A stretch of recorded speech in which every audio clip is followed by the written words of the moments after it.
Welcome to the Gonzo Chronicles. I'm your host, Cyrus Alderwood, the official spokesman for Generation X. Stick around. It's going to get weird, as always.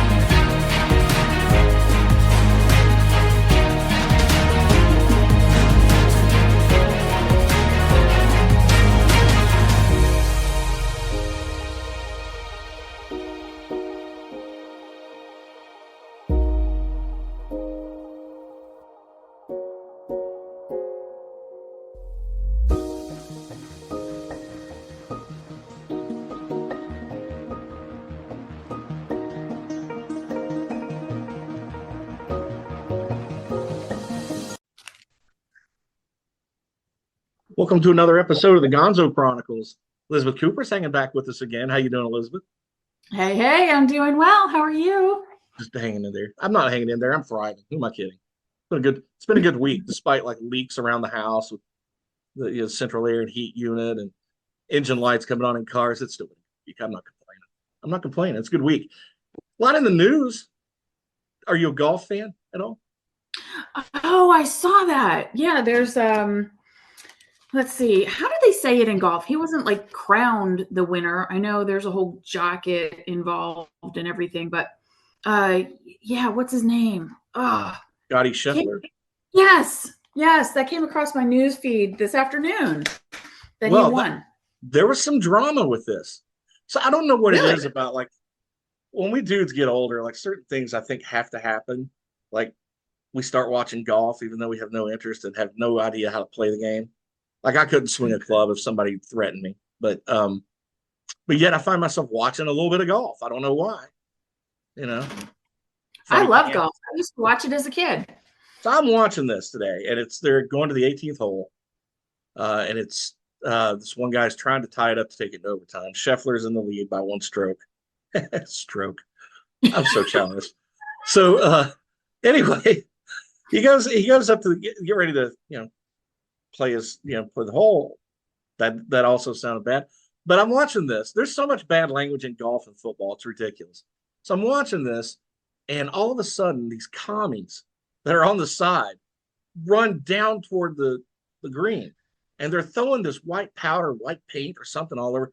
Protesters, these freaking commie protesters that are protesting all this other shit in the world right now, decided they would interrupt the peak moment at today's golf tournament, PGA golf tournament, and abruptly. Are you serious? Oh, the cops got to him in a hurry, thankfully, because I'm watching this, and I'm like, we guys always in our mind, we play these scenarios, like that funny meme. I'm in the grocery store buying some milk, and there's a bear, and I'm gonna fight it, right? Like you never know what's gonna happen, right?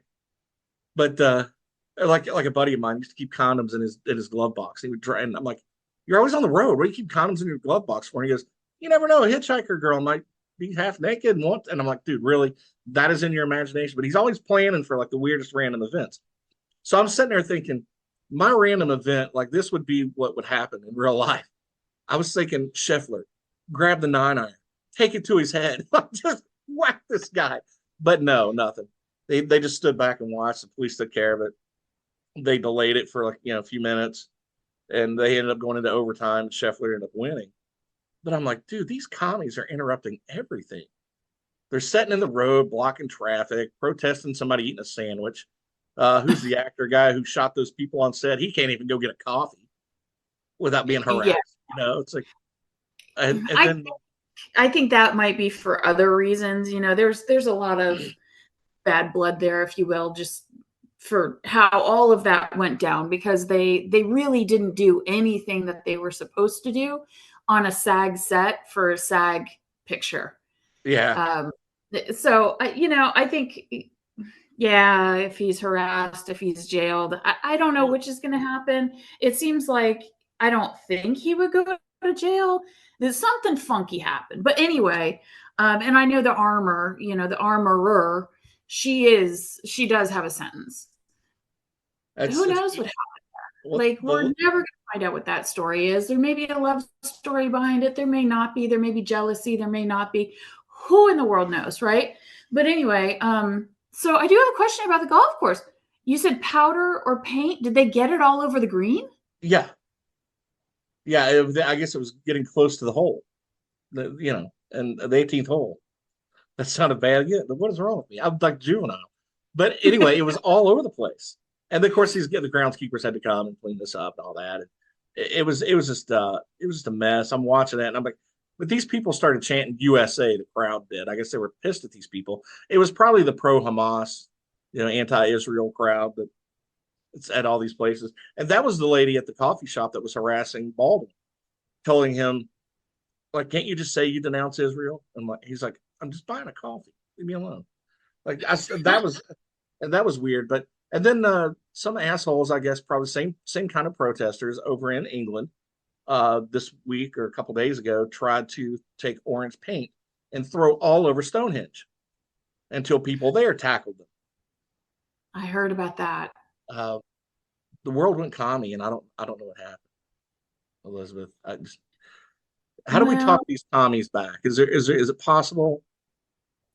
I mean, I would say a couple of years ago, I probably had the unpopular opinion. I would say this is more of the popular opinion at the moment. We have to be strong, and we're just such a laughing stock of the entire world right now. We have a house plant of a president in office that doesn't know what's left, what's right, where he is he awake, did he crap himself? We don't know. And the whole world sees it. And I think when a country like America is weak, I think it opens the doors for a lot of things, especially dictators that want to take on more territories. And we're on the precipice of that. Yeah, in 4 more years of this guy, we might be in World War III. Not, just because of the weakness. But speaking of that hibiscus, there's a debate this Thursday. You plan on watching that? Yes. Are you kidding? With popcorn and like it's going to be a binger kind of night. I am one of those people, let me tell you. I usually put on the news of some sort. I like to listen to everything.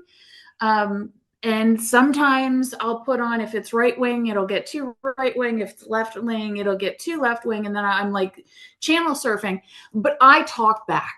So when the reporters just, I'm like, are you kidding me? So I think that's what my night's going to look like, is going to be a lot of, just talking back to the TV of like, does he even know where he is?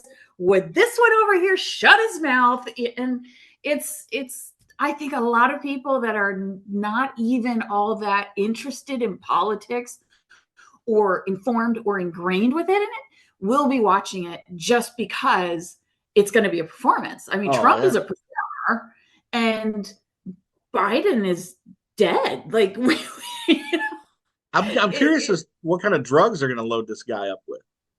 I mean, they're going to give him a shot in the ass of something before he goes out there. They have to.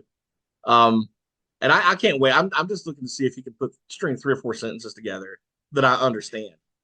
you know, That's so let's put it like, it's not really a bet because nobody's betting on it, but let's put our forecasts out there, right? If I was to forecast it, I think the first 30 minutes will be fairly strong.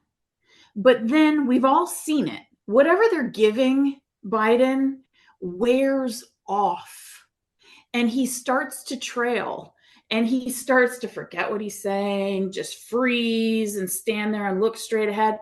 I think we're going to have a strong first 30 minutes. Everybody's going to be playing well. And all of a sudden it's going to get really good at about 30 or 40 minutes because Biden's going to be out of juice. And you can't really go like, oh, time, he needs another shot. Like, you can't do that. So that's what I think. I know somebody's giving this poor bastard the Elvis treatment. It ain't right. But I think you're probably right. I think you're right because one of the things that like Trump had to give in to every concession to have this, and everybody's like, please don't go on CNN. And he's already been saying, I'm going to be debating 3 people. I know that. He said, but they didn't think I would say yes, so I'm going. And the only thing that I was able to manage is the Biden camp wanted them to be able to have a sit down debate. And Trump's like, hell no, you're going to stand up the entire 2 hours. So let's do this. Um, and And that's the right way to do it. I mean, why would we make concessions just because the president is elderly? I mean, that's a problem in itself. And I'm looking at my news pop-ups because, correct me if I'm wrong, but Trump just announced who his running mate is today. And I'm trying to see who it was. Did you see that? Because it was like an hour ago it came out. What I saw was like something scrolling on the bottom of the screen that he had picked his running mate. He knows who it is, and that this person will be there at the debate with him on Thursday. Oh. So I don't know who it is yet. There's a woman I follow on Twitter. She's an independent journalist. She ran for Congress and lost. She didn't get the nomination for her party in the district, but she's very like way right wing. She's kind of a little nutty, right? But she knows she's just kind of mean. That's mean spirited. Let's put it that way. She is like what the left is on the right. You know what I mean? So she's just that mean and vicious back to him. But she said she already tweeted out last night that she knows Trump and is traveling with the stuff, and said that he'd already picked. But the announcement would come Thursday, and I've got a sneaky suspicion who it might be. Do you have any thoughts? It's been really interesting to see who's like brown nosing him and who's stepping out there and voicing, for him while he's been in his trial. Let's just say that. So Ramaswamy seems like a potential to me, and I really kind of thought that Trump was just not interested in him. And then there's been another one. Who's the other one that you've seen? It's probably the one I'm thinking of. Well, there's Tim Scott, who's a senator from South Carolina. Yes.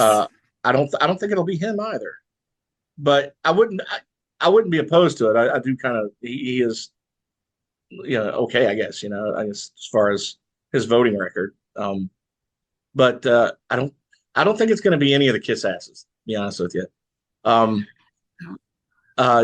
They need to win these swing states, and Virginia is now in play, according to the polling. Mm-hmm. Our governor is wildly popular. And here we have known that he has been invited down to Mar-a-Lago several times over the last 3 or 4 months. So Glenn Youngkin, a governor, he's only got 1 year left in his governor's term. And we have a very wildly popular lieutenant governor that could take the helm. Do you think Rubio would be a contender at all? He's been awfully quiet. I think he could be. The only problem is they're both from Florida now, and you kind of want to split that regional, ticket up. So two from the same state's very unlikely. But it wouldn't surprise me, because he might be. Yeah, he called him Little Marco before. This is 8 years later. This guy's got a lot of Senate experience now. Right. He's more polished than he was. Same thing with Ted Cruz and some of the others. I don't think Cruz is as bit of a brash asshole as he was back when he first started running, because he was a little bit prickly, I guess. He doesn't have a lot of filters, but you know what? I kind of like how he sort of chops it up, if you will, where he parses things and really uses a lot of logic behind what he's doing, even though it may be the unpopular thing to say or do. Yeah. I don't disagree with him, and he doesn't annoy me quite as much as some of the other ones. But I'll tell you what, though, like if I had a fantasy pick of who I think would do better than who we have already up there, that it looks like it's going to be another Biden-Trump election, which just takes all the air out of it. It's just like, nobody really wants to go and vote for these two guys, even though there's a lot of opinions. There's a lot of strong Trump supporters. I don't know a single Biden supporter, not even in the entertainment industry that I work in, that would be like, yes, I'm going to go vote for him. Most of them are like, I don't want to vote for Trump. I wish I had somebody else to vote for. So I may just Yeah. not vote at all. I've been hearing that a lot. But Eric Trump, I don't know that he has enough experience yet. I think he could be good. He seems to be more rational, more eloquent than his father. Yeah. Um, and then for the liberal side, man, none of them have really struck me just yet. All the people on the left are like a little far left. I would Mm, want, I could tolerate somebody just left of center, you yeah. know. Um, and but as far left as some of these people are, like Gavin Newsom, oh, he is a Mm. polished, skilled politician, but he is ruined California. Right. And And that's the thing. It's like you got to look at the state that he represents. It's like, oh my God. everybody's It, leaving it. everybody's leaving, and the people that are there, they're really suffering. It's so expensive, and the companies have left. There's drugs everywhere. There's homeless uh, people. They're tweaking on the streets everywhere, and it's like, Crime has yes, escalated. You know, it's yeah, crime is out. I mean, crime is ridiculous. And yes, it's a gorgeous state. It's a beautiful piece of property, but look at what you've done to it. Why would anybody vote for him? yeah. I mean, you took paradise and I don't know, just screwed it up. I mean, a lot of California is just really, I've never been, but I've seen enough pictures to know it's a gorgeous place and people have been there and love it. Yeah. But the politics they can't take, even Democrats anymore can't take it out there. But I think the Democrats need to have their kind of that come to Jesus moment, like the Republicans did with the Tea Party shit when that went down. I know a lot of people are like, Tea Party, but they need to find a soul that isn't so far left in Congress. They let enough. They had such a big tent. They let all the radicals run in, and the inmates took over the asylum. And that's sort of what's happened in the Democrat Party. Because there used to be some very strong Democrats that, like here in Virginia, we have two senators. Both of them are Democrat, Mm-hmm. and all they have to do is win 8 counties out of like 89, and they win because those are the most populous counties, and they Mm-hmm. barely win. Right, so we can't get around that. But Tim Kaine, he ran with Hillary back in 2016, and he like no one here likes that guy. No, I mean, you get out in once you get past like Northern Virginia, like it's like America, that map of flyover America, it's all red except for blue splotches. Same thing in Virginia, and it's Yeah. just like, 8 counties and 3 cities, basically Mm-hmm. screw the rest of the state. We have to do what they say, Mm-hmm. and so no one's really happy here. And like even Tim Kaine, I wouldn't even consider viable. Uh, Mm-hmm. Even Warner, because he toes the line with Schumer so much. Like there has to be some people that be brave enough to stand up to Schumer and Pelosi and like let's knock this shit off and kind of be a little bit more rational, pragmatic. This is America. But Right. they didn't learn anything from Carter, so they had an opportunity to replace a guy who was the weakest candidate in history. Mm-hmm. But they're not going to, and they'll pay a price unless they pull like a switch at the convention. If Biden somehow has to drop out for health reasons, which I think is it's a possibility. Right. Uh, but then at that point, everybody in the Democrat Party, you just might as well, like you talk about how much they love democracy. Well, now the people, the party bosses are the ones choosing your candidate, not you, the people. That would Mm-hmm. piss me off too. So if the Republicans pulled that crap or independent party or something pulled that crap, I wouldn't support that at all. So they needed to have somebody early on. This is just going to be it's in Chicago, right? The convention. The last time Mm-hmm. they had one in Chicago was 68. They burned the city down. So I can't wait to see what happens this time. Oh my gosh. Yeah. I don't know. Man. So the Blue Dog Coalition, I've just recently learned about this. So that's a grouping of more of the conservative Democrats. And when I look at the listing of names, I haven't heard of really any of these people.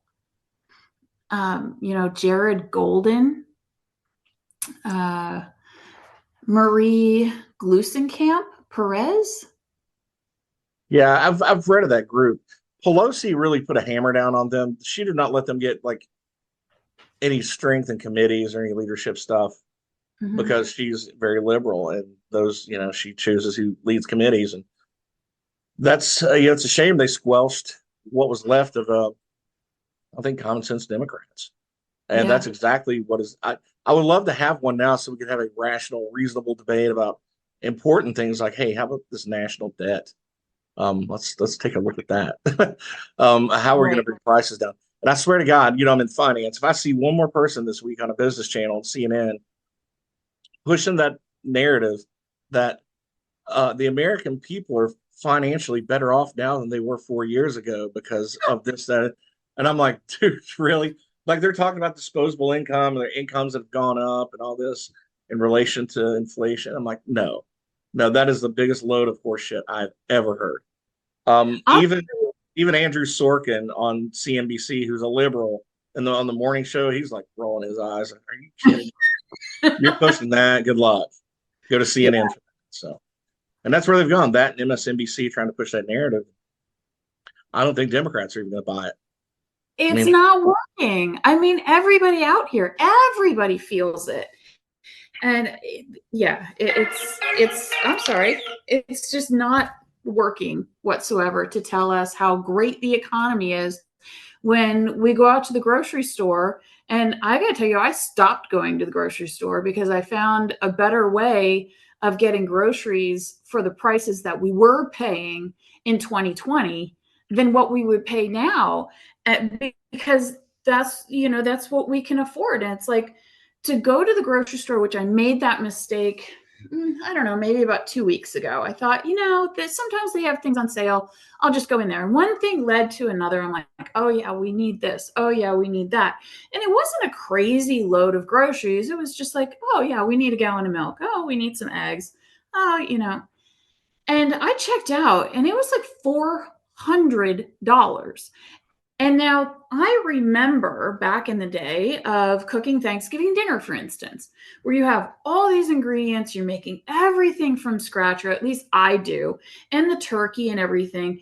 And that would be $300 or something. And that, I had budgeted for that. I knew that it was going to be that much money. That was the largest grocery store bill I was going to have in the whole year. Now you go into the grocery store and it's easily $200-300, and I'm like, this is bananas. So I mean, I'm gonna go ahead and advertise something. I've For my area, which I'm North Atlanta suburbs, so we are pampered with having a lot of delivery options. So I'm using the Amazon Fresh option, and I get my eggs for $1.29. I get my gallon of wow. milk for $2.19. I get my ice cream for $2.23 a gallon. Not half gallon, sorry, half gallon. They don't do gallons anymore. And so on and so forth. It's all the same prices that should be. And I'm like, well, I'm not going to the grocery store anymore. And I don't. And so when I check out through Amazon Fresh, I get all of our groceries. I've got a bunch of kids here. So we go through the bread, we go through eggs and milk and everything you can imagine, right? And all their snack foods, all this kind of stuff. And my order is usually $100 to $150. That's it. And I get Wow. everything I need. Yeah, everything I need. And so I'm just not even going to the grocery store. So I feel for people that don't have that option like what I do. And it's really just because of my location that I have that option. Um, because we camp every once in a while. And I was camping with the kids only an hour north of where I am in the North Georgia mountains. Went into an Ingles grocery store, which Ingles is supposed to be, out of all the grocery stores, one of the more reasonably priced and more aggressive with their pricing against the other brands. Holy crap, no. Oh my gosh. I was stunned at how expensive it was. And I'm like, this should not be this way, because now we're into a rural area where it is harder to make a good living and it's more expensive. Yeah. Why is it this way? It's ridiculous. So all of this hubbub about how great the economy is and the jobs, like don't even get me started on the whole jobs thing. It's just ridiculous. And Yeah. we need to change. Yeah, definitely so. Definitely so. Speaking of groceries, I paid like $3 and something for eggs today. So I'm a little jealous. But let me tell you, this week, was it Friday?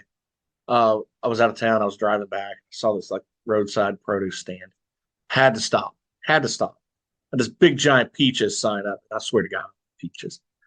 I had the like I got a whole like 12 of these things. And this bag full, Oh, like overflowing full. And the smell was just amazing. So now my car smells like peaches, and I'm not complaining. It could stay that way forever. But yeah, this the juiciest peaches. I'd devour that shit all day. I don't know about you. Do you like peaches?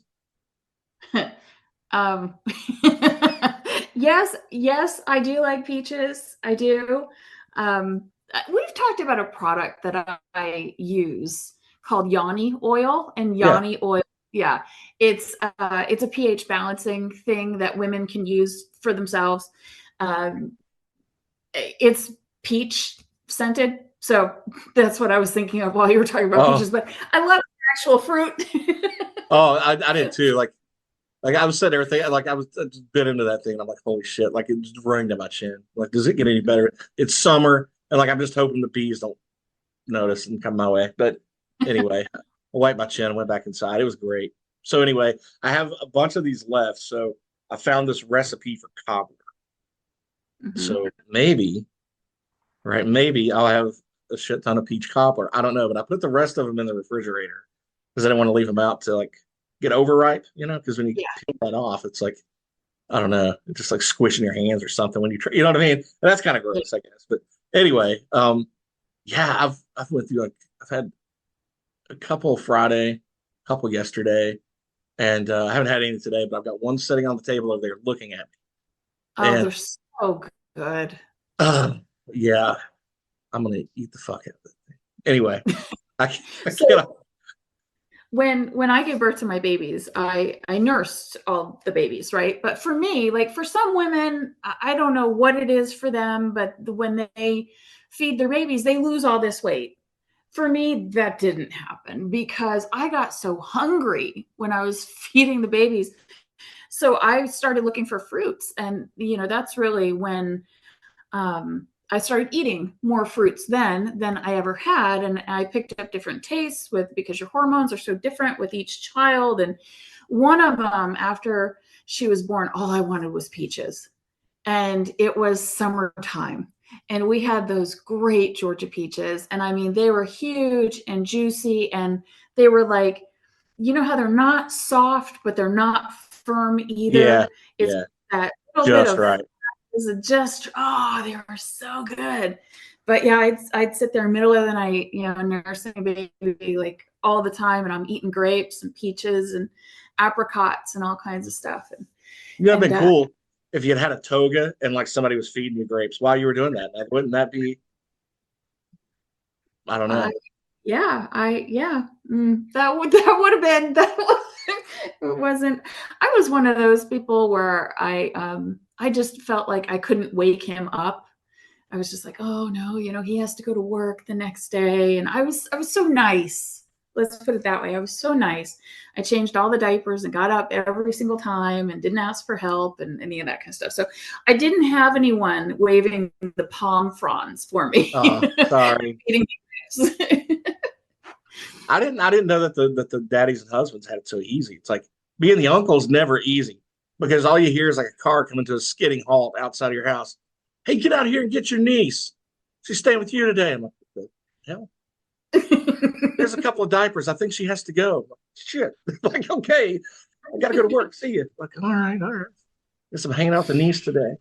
That happened. That literally happened. Because I'm sure it embarrasses my niece if she ever heard this story. She's heard it a dozen times. So my sister, she just had went back to work, and this is my first niece. Me and that girl, we grew up. We were close. Right? She was awesome, and of course they leave it at my parents' house, and I come back from college. Like I was there for the day, and they had to go somewhere. We'll be back in about 2 hours. And Melinda said she's 8. She's going to sleep. You're going to be fine. Can you watch her? I'm like, I'm not going to need to change the diaper. Am I going to have to change her diaper? And like, no, no, no. She just changed her. You're fine. I swear to God, no sooner than they were driving down to the driveway, that little girl's looking up at me and making that face. Oh my God. And I did not know a baby could do that sort of thing, but my goodness. And I had no experience using wet wipes or anything. So um, I'm glad they had 2 rolls of that stuff in there because I went through all of one. And I think that was probably a little too much because I was like, I got to, like a little toes down and everything after. I didn't know. I didn't know. Got a little onesie on her. I wiped her off everything else. And she's just looking at me like, this is not how mom does it. I'm like, let me see if I can find some cartoons. Maybe Hamster and Gretel is on. Let's see, like that's something. Um, didn't sleep the whole time. Didn't sleep. But that's fine. It was fine. She was well behaved. Wow, that's my first experience alone with a child. Yeah. Come get your niece. I'm like, yeah, like that's the uncle treatment. Like that's how his sisters treat their uncle. Get your nephew here. Hold him. I'll be back in 2 hours. And 2 hours turns into 4. I'm like, or like next week. I'm like, I know you needed a break, but come on. That's hilarious. Did you do any of the oh God, it smells so bad? Ooh. There's so many guys that'll yeah. It's like, oh my gosh, it's not that bad. It was yeah, I got a little bit of the dry heaves one time. Like, it's not used to this. And what sucks is like you're growing up in high school and all your friends, like I would hate when somebody roll the window up and like drop a bomb on you and lock the window and you couldn't roll it down. But this was 10 times worse. I don't know. My friend Keith was pretty bad. I got to tell you that. It was I think somebody eventually called an exorcist for him, but it was we don't. Yeah, he took a sick pleasure in that, and it was like, dude, stop ruining like property, like please, like it was bad. But you know what? Speaking of people driving off and hauling ass down the road, we got a couple topics we're going to talk about. I know I'm dragging this out. I'm sorry to keep you, but we're going to talk about top 10 road albums. Like you're going on a road trip, albums you have to have. And we're going to talk about local haunted places. Now you're down in the Atlanta area. You've got your pick of a few places down there. Have you visited any? I do. So there's one of them that I haven't visited, but now that I've done some reading on it, I will. It's not that far away. It's in Blue Ridge, Georgia. And that I actually pass it on the way driving to Nashville whenever I go up to Nashville. But I don't know, maybe an hour and a half from here. And the other one is less than 10 minutes from here. So one is called Chastain House, and the other one is, can you guess it? Lake, what's the name of that lake again? Lake Lanier? Is that it? Lake Okay. Lanier. I've heard of Lake Lanier. You got some haunted stuff down there. You've been to Lake Lanier, right? Oh yeah. We're at Lake Lanier all the time. So Lake Lanier, let's see here. I pulled up some numbers on Lake Lanier because I was curious. I don't know if everybody who's listening knows the folklore of Lake Lanier, but Lake Lanier is the largest lake in Georgia. It's one of the deadliest, though, according to really folklore. It's said to be haunted. It's not proven to be haunted, but factually, there's 500 people that have died there, nearly 200 of which since 1994. And this article was written in 2021. So I was sitting there thinking, well, it's 2024. How many more people have died at Lake Lanier? So I looked it up. There are 20 more people in just those 3.5 years, because we're only halfway through 2024, that have died at Lake Lanier. And it's all types of things, living so close to it. There is a recreational park. I'm not going to name which one, but it does serve alcohol. So there are some deaths, not a ton, some deaths that do occur there. And a lot of times it's because someone is drunk, they go out a little bit too deep. And what a lot of people don't know is that we all know that there's rip currents and undertow in the ocean. but you also have currents in a lake. And a lot of people don't think about that. But Lake Lanier, especially, it's a reservoir.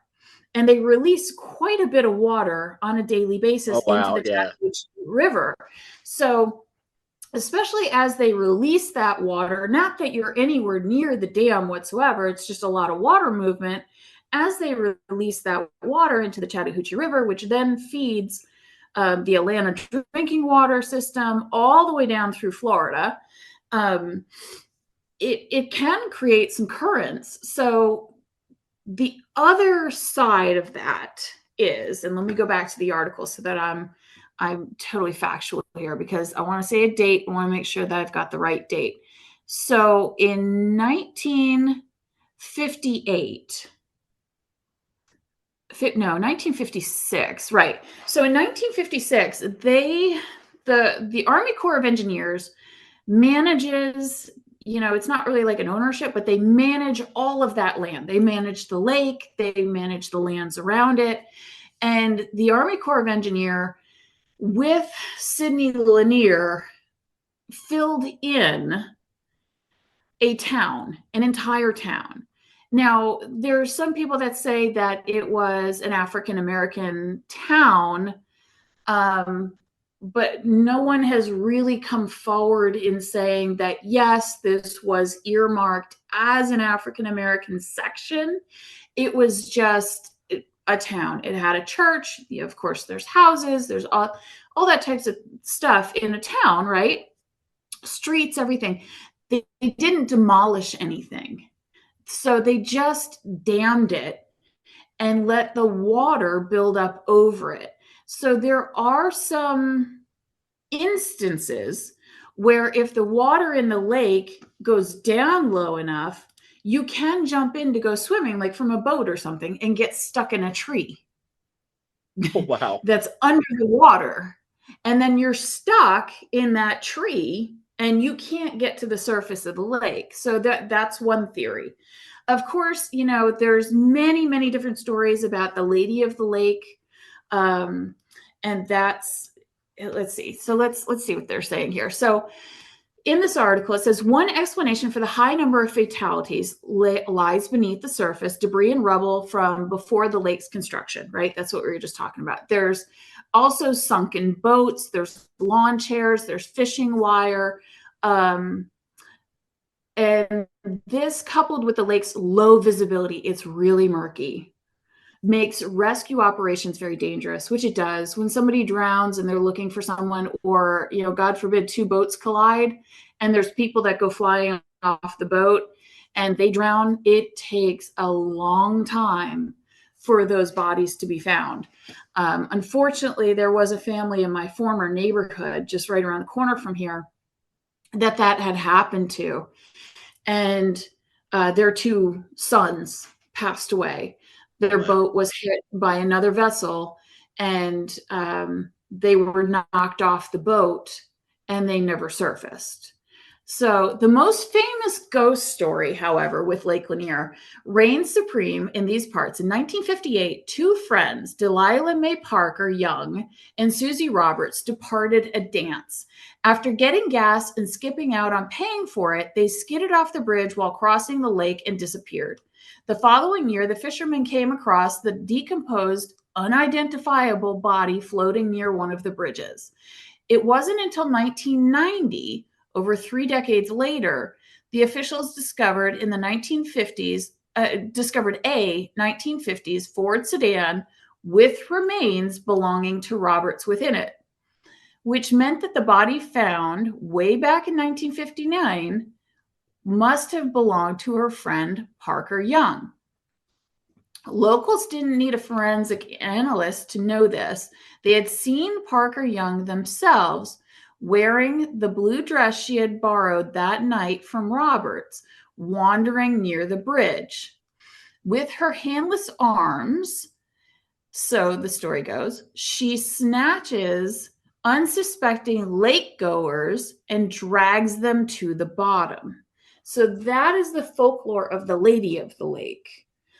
Now, I personally know many people that say that, they're fishermen, they go out on the lake early in the morning, and as you're fishing, the fog forms into ominous looking things, people Shapes. or Yeah. shapes.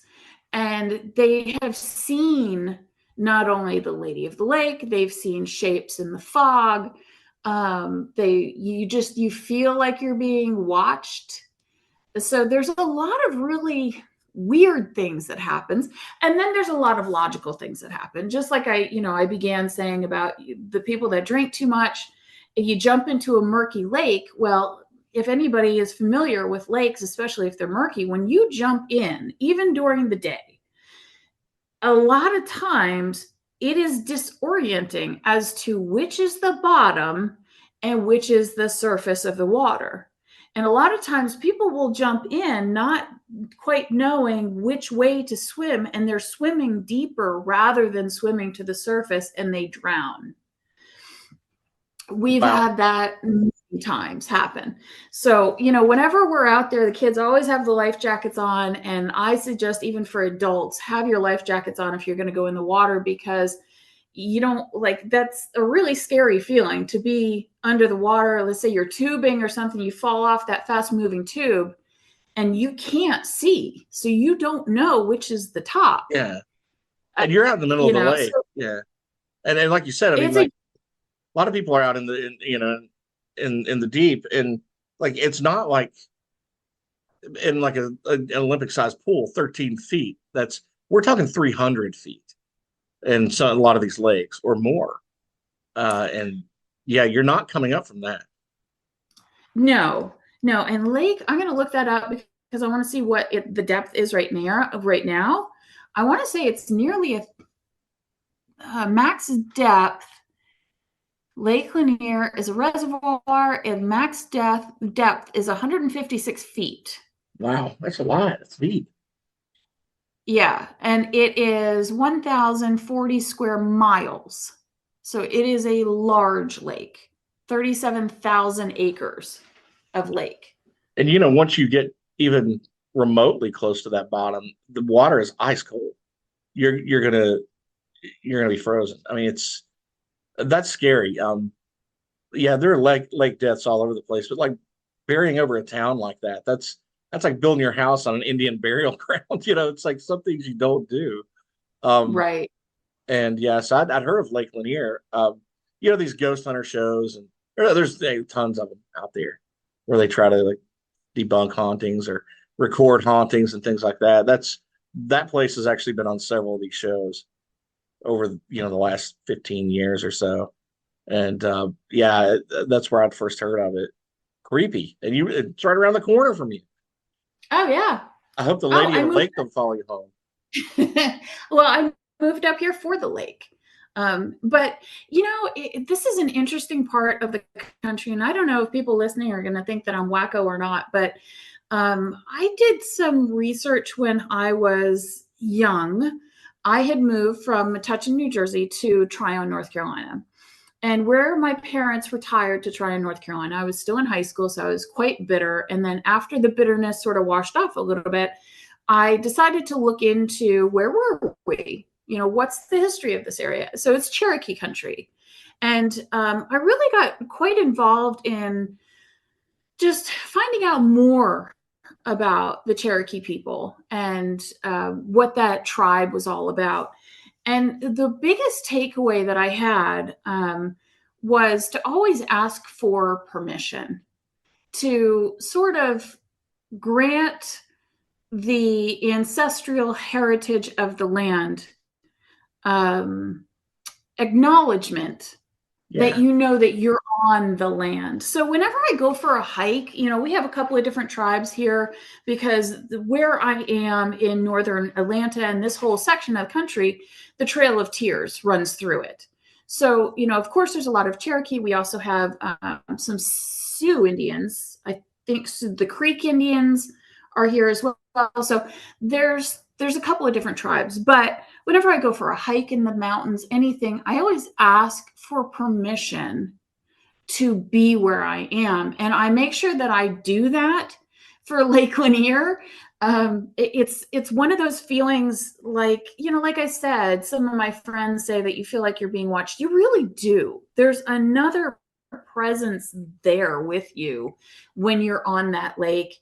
And I don't really feel that it's omniscient, to me at least. It just seems like it's looking for acknowledgement. And the other theory behind it is that, as any town, especially older town, where there's a church, there's burial grounds where they never exhumed any of those tombs before they dammed it, and it was just covered in water.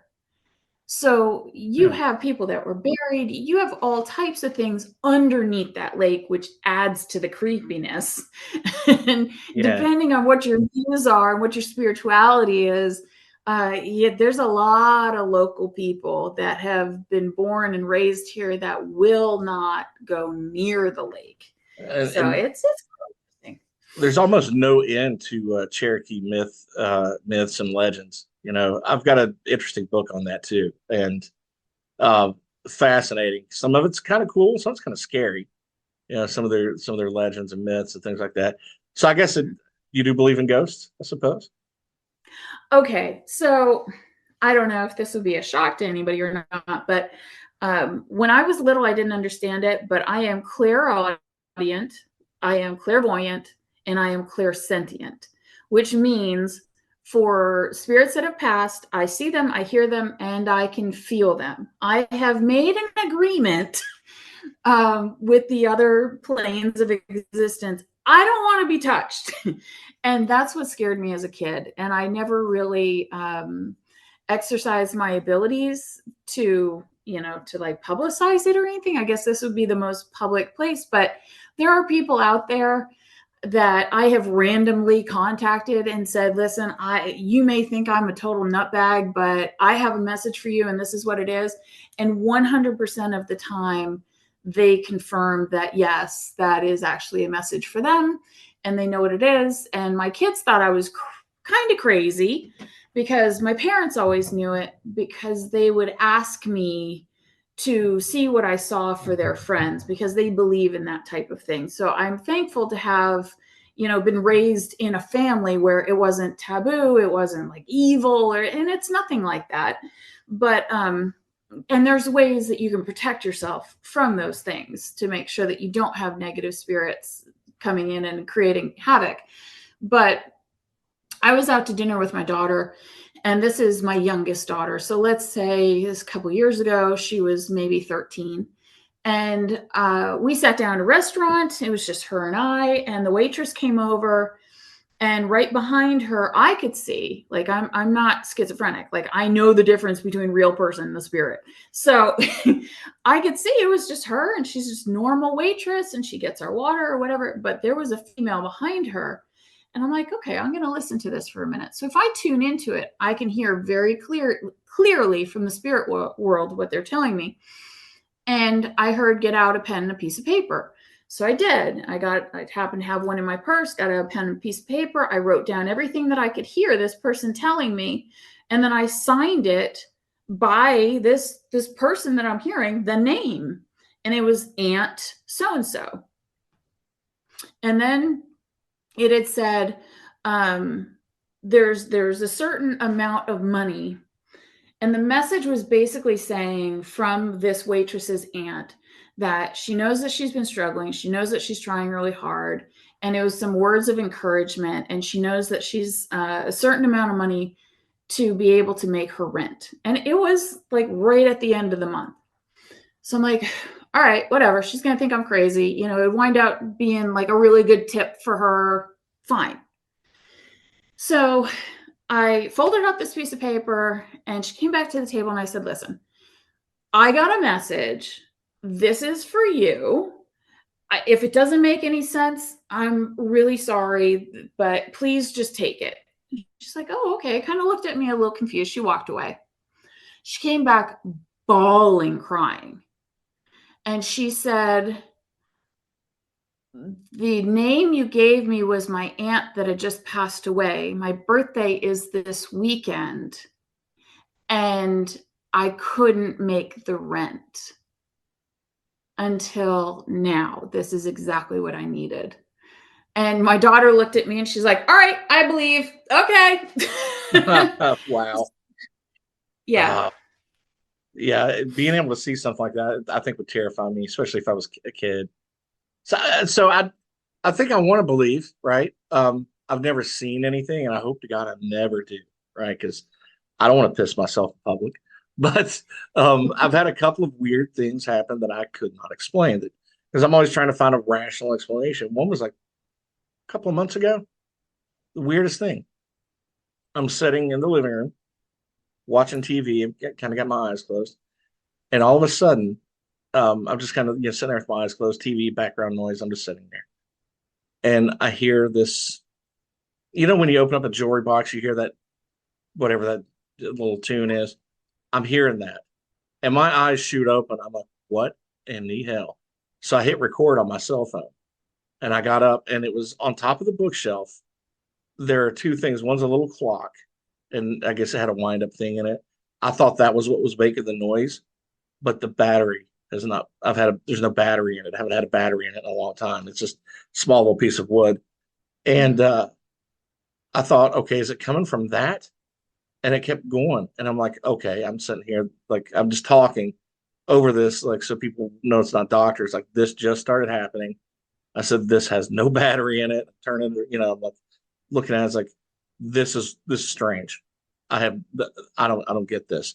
Turns out that's not the thing that makes the noise.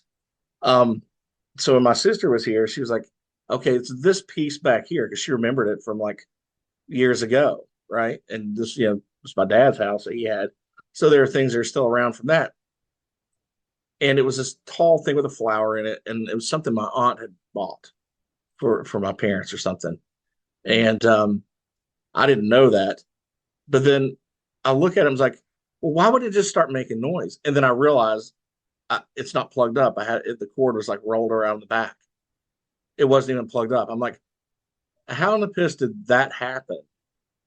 And like it wasn't just like for a second. It was like ongoing. I'm like, all right, this is not right. So I couldn't explain that. And then one time I was in Lynchburg. This was back in I think maybe like 2009.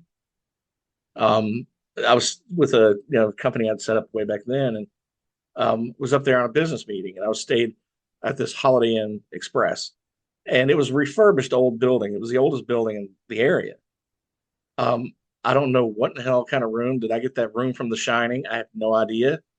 Um, the TV kept turning itself off and on. Hmm. Even when I had the remote control setting away from me, I was wondering if I roll over and sit on it or something. I would turn it off, and I would go over to this table, and I was reading through all this materials. I had to go over the next day with this board meeting, and the TV cut back on, and then it would change channels. And then I thought, okay, that's weird. And then I'd went to turned all the lights out, but it was weird because it was hot as an oven in this place. Outside, it was like 8 degrees. It was one of the coldest days of winter. It was just really cold. I had to have the window open, and the air was off. I had to have the guy come up twice to check the unit. He's like, it's working fine. I don't know so I turned it off, and it was still like an oven in this place. And I couldn't understand it. So anyway, all the lights are off. I go to bed. I can't sleep much because the TV comes on again, a couple more times. And anyway, I wake up. It's like 3:30 in the morning or 4 in the morning. I've slept maybe 2 hours. And I'm like, why is the bathroom light on and the fan running in there? I turned it off. I know for a fact I turned it off. I remember laying there in the dark looking around and like, okay. That room, like I got out of there ASAP. Like soon as I could get out of there, I was sitting down in the lobby waiting on everybody else. But yeah, couldn't explain any of that. I was like jiggling the wire of the TV, making sure it wasn't short in it or something like that. I plugged it, unplugged it, changed sockets, like it plugged in and switched around and like nothing. Weird. And I told this to a girl who was like an official ghost hunter. I was invited onto some show to talk about one of my books, and she said, "Yeah, something was trying to get your attention." Yep. That's what I was about to say too. A lot of times when it's noises like that, especially if so there's two different things going on there. When you were at home and you heard the music box type sound, that would be someone trying to get your attention that that just wants acknowledgement. Where they, if it's just a noise, it's not, you don't feel scared by it, it's not threatening. They just want your acknowledgement to know that yes, you feel them there. You might not be able to hear, you might not be able to see them, but you feel that they're there. The other one in the hotel room, that sounds a lot like a child that passed away that's sort of like playing with you. Yeah, it was something. I was a little like that night. I was nervous because there was any of the weird things going on in that room. I could not explain any of it. Mm. Now I had two of my business partners on either, like the room next to me on either side, and I asked them, "Do you guys have anything weird going on in your room?" No, it's fine, totally fine. They just nonchalantly went to bed, no problems. Not me. I'm up half the night, like like nervous. But yeah, there's a couple of things I just couldn't explain. But yeah, ooh, creepy, right? But I wasn't scared with the music box sound. I was just like, whoa, like I just wasn't expecting that. I don't Yeah. know how scared I would get if I saw something, but I don't know. Only one way to find out, but I hope I don't. Does it make sense? Yeah, it does. I mean, for me, I've been living with it for so long, and I remember as a kid, when you first see something, it's not really scary at first because you really think that you're looking at another human, and then you realize you're not. And it's like it's more confusing than it is scary. And I think we always have some sort of weird, like maybe your ear rings for a minute, or you think you hear the phone ring, back when the phone was on the wall. Yeah. Maybe the phone was ringing in the other room or not. So the hearing thing seems to be the least nerve wracking because we always think that, oh, maybe it's the neighbor's dog. Like I think I hear something, but it's the sight and the touch. The touch is freaky. Is It's it like, cold? don't. Is it cold? No, no, not really. It's just like, I don't know. I'm just not that kind of person that gets or wants to be like just randomly touched all the time. So it's just weird. It's, you could be sitting there typing and somebody's touching your shoulder and nothing's there. And it's like, too Yeah. much. Yeah, that'd be a little much. So I take it you're not going to be a ghost hunter anytime soon. No, I'm not going to be a ghost hunter. I just kind of do what I do. And, there's a lot of different things you can do to try to protect yourself so that you don't encourage bad spirits, because there are those evil, maniacal entities, and that is not allowed. And you just have to be very stern with your wording out loud of saying that is not welcome. Go back to sender. It is not welcome. And then from there, it's, I've tried to turn it off, so to say, and be Yeah. like, no, this is crazy. Like, this is crazy. And then, but I do believe in the rule of threes. So I try to turn it off, and I'd hear something or see something and hear something, and I'm like, oh, whatever. They're gonna think I'm crazy, right? Whatever. And then the next day, same thing. It's like, I really don't want to call this person and tell them this. Whatever. And then it's gonna persist, and they get louder as they persist.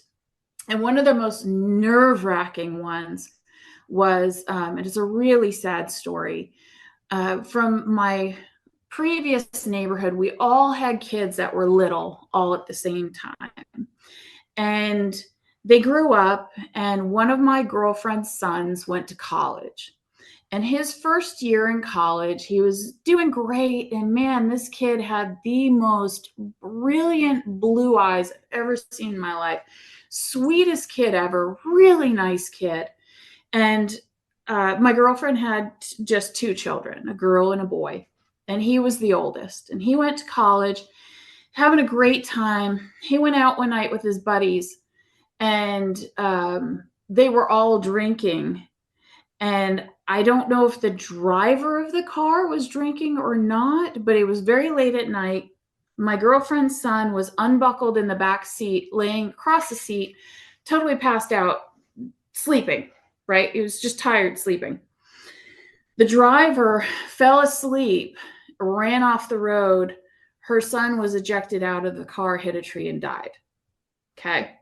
So this is absolutely tragic. And, I know these people personally, and she was, of course, devastated. Everybody was devastated.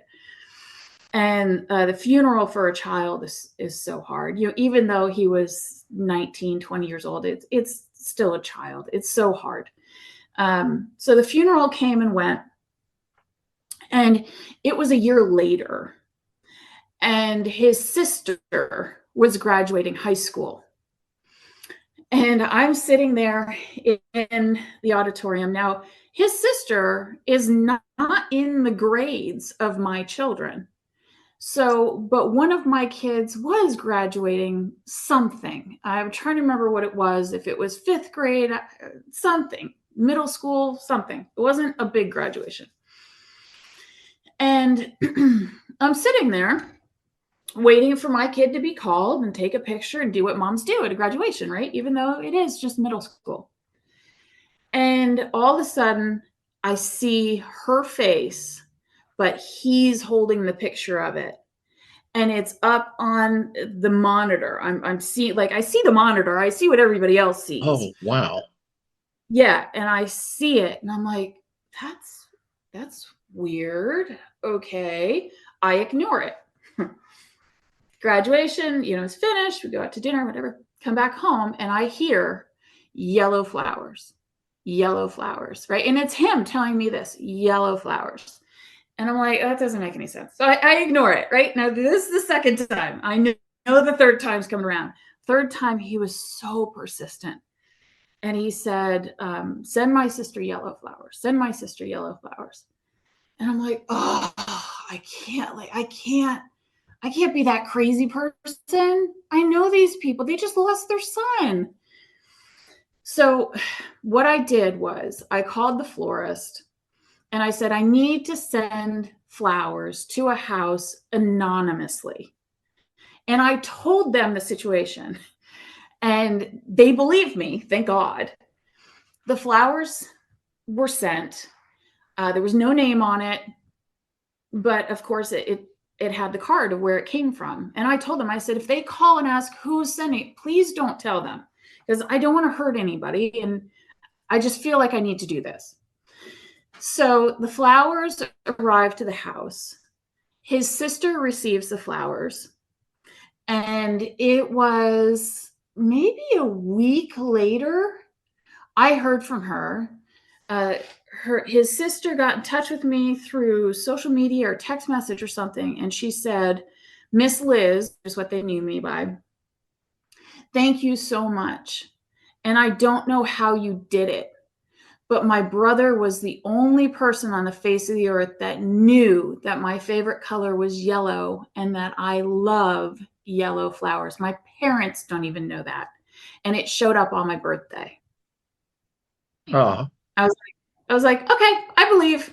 All right. So it took some convincing for me to believe that I wasn't just crazy. Yeah, can you imagine a joke like a ghost that's a prankster? Like, Yeah. hey, go throw something on the salad bar at Wendy's. I mean, they never tell you that. Yeah, That's amazing. That's an amazing story. I asked her too. I said, well, sweetie, yes, I got a message from your brother, and I figured everybody would think I was crazy. So I sent him anonymously. How did you know it was me? And she's like, oh, I went to the florist. I wasn't going to leave until they told me who it was. I'm like, oh, okay. All right. That's persistence. As persistent as her brother. That's wow. That's pretty wild. But yeah, I mean, there's so many stories that you could probably tell. You ever thought about writing a book about it, or no? No, I haven't. Well, my haunted place. My haunted place doesn't even hold a candle to that story. So, but I'm gonna give it a try anyway. There's a local place here that gave me the creeps. When I went to grad school, I went to Radford University in Radford, Virginia, and that's near Blacksburg, where Virginia Tech is, and probably about maybe 45 minutes from Roanoke. So I go there for grad school, and I quickly learn about this old building in town called St. Albans. And it seems like I'd heard of that before, but like didn't pay any attention to it because I wasn't really into ghosty things or anything. And sure enough, I drive by this place. And do you ever drive by some place and just get most like ominous feeling, like some Mhm. bad juju happened here, Mhm. something's not right, and I don't really want to stay around here. So I Mhm. drove past it and then went back to my apartment, and I'm like, I hope nothing came with me. Right? I've seen enough scary movies to know, like, I maybe shouldn't even went there. I kind of felt weird. And anyway, so I learned a little bit more over the years about this place called St. Albans, and it was a sanatorium, was what it got well known for.